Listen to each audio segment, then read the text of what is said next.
کی لصلۃ الرحم جی بابو من بسطہ لہو فی الرزق جی لصلۃ الرحم.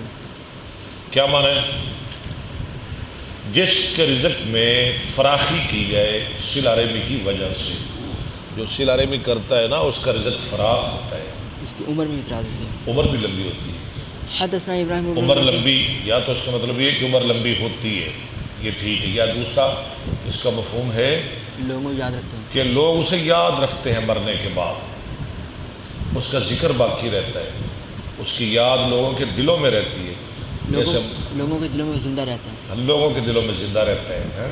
ٹھیک، بڑی بات ہے. حدثني ابراہیم بن منذر قال حدثنا محمد بن معن قال حدثني ابي عن سعيد بن ابي سعيد عن ابي هريره قال سمعت رسول الله صلى الله عليه وسلم يقول من سره ان يبسط له في رزقه وان ينسى له في اثره فليصل رحمه. جس کو اچھا لگتا ہے، ترجمہ کریں کہ اس کے رزق میں فراخی ہو جائے یا اس کی عمر لمبی کر دی جائے تو اسے چاہیے کہ وہ صلہ رحمی کرے.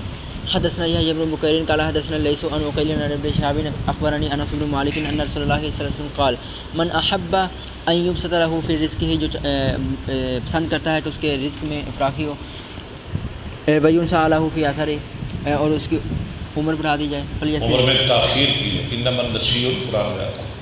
فلیصل رحمہ، تو اسے چاہیے کہ وہ صلہ رحمی کرے. باب من وصلہ